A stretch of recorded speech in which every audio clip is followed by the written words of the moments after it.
ગુજરાતના શિક્ષણ મંત્રી રીવાબા જાડેજાએ છોટાઉદેપુર જિલ્લાના કવાંટ તાલુકાના પાનવડ ગામની પીએમશ્રી શાળાની મુલાકાત લઈ સ્ટેમ લેબનું લોકાર્પણ કર્યું હતું। શાળામાં એસએમસી બેઠકનું આયોજન કરવામાં આવ્યું, જેમાં શિક્ષણની ગુણવત્તા અને વિદ્યાર્થીઓના વિકાસ અંગે ચર્ચા કરવામાં આવી હતી। શિક્ષણ મંત્રીએ સ્ટેમ લેબમાં જઈને વિદ્યાર્થીઓ પાસેથી વિવિધ પ્રયોગો અને પ્રેક્ટિકલ અંગે માહિતી મેળવી હતી અને વિદ્યાર્થીઓને પ્રોત્સાહિત કર્યા હતા। આ ઉપરાંત લાંબા સમયથી શાળામાં ગેરહાજર રહેતા વિદ્યાર્થીઓના ઘરે જઈ તેમના પરિવારજનોને મળ્યા હતા અને બાળકોને નિયમિત રીતે શાળાએ મોકલવા અપીલ કરી હતી।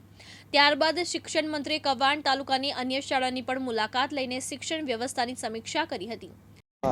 આજરોજ છોટાઉદેપુર જિલ્લાના પ્રવાસ અંતર્ગત કવાંટ તાલુકો કે જે અંતરિયાળ વિસ્તારમાં છે અને ગુજરાતની બોર્ડર પેરીફરી ઉપર આવેલો આપણો બ્લોક છે, ત્યારે વિવિધ શૈક્ષણિક હેતુસરના જે લોકાર્પણ છે એ અહીંથી કરવામાં આવ્યા, જેમાં 2 કન્ટેનર સ્કૂલ સાથે સાથે 2 હોસ્ટેલ્સ કે જેની 2 મળીને 300ની કેપેસિટીવાળી કેજીબીની હોસ્ટેલ્સ, આ સાથે સાથે સ્ટેમ લેબ અને લગભગ 48 સ્ટેમ લેબ આજુબાજુના બ્લોક્સમાં મળી રહે એનું ઈ લોકાર્પણ અહીંથી કરવામાં આવ્યું। ત્યારે હું જિલ્લા વહીવટી પ્રશાસન અને શિક્ષણ વિભાગને ખૂબ હૃદયપૂર્વકની શુભકામનાઓ પાઠવું છું।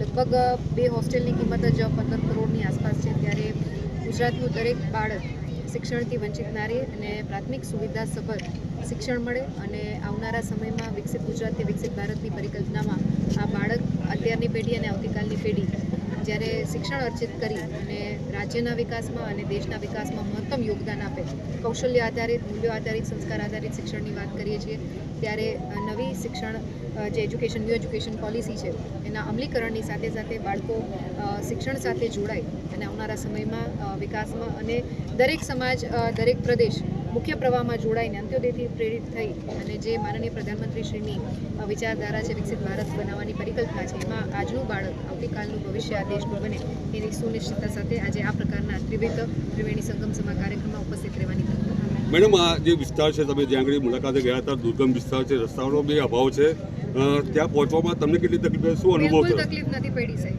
રસ્તાઓનો અભાવ નથી। ત્યાં મને એવું હતું કે કદાચ ખાડા ખબડા કે એવો રોડ હશે કે જ્યાં પહોંચવા માટે કદાચ દુર્ગમતા દેખાય, પરંતુ ટ્રાઇબલ એરિયામાં ને જે 2 ગામમાં અમે કન્ટેનર સ્કૂલ ઓપન કરી, ત્યાં ખૂબ સરસ રીતે સુચારુ રૂપે વ્યવસ્થા જે છે એ જળવાઈ રહી છે। એના માટે હું જિલ્લા વહીવટી પ્રશાસનને ખૂબ હૃદયપૂર્વકનો આભાર માનું છું કે ખૂબ સારી વ્યવસ્થાના ભાગરૂપે, અને રોડ રસ્તા એ કોન્સ્ટન્ટ ચાલતી પ્રોસેસ છે, બરાબર। આવનારા સમયમાં જિલ્લાની જે પણ માંગ હશે, જે ડિમાન્ડ હશે, માનનીય ધારાસભ્યશ્રી, સંસદ સભ્યશ્રી અને ગુજરાત સરકાર એ આપવા માટે કટિબદ્ધ છે। Thank you. ગુલામ મકરાણી, દિવ્યાંગ ન્યૂઝ, કવાંટ, છોટાઉદેપુર।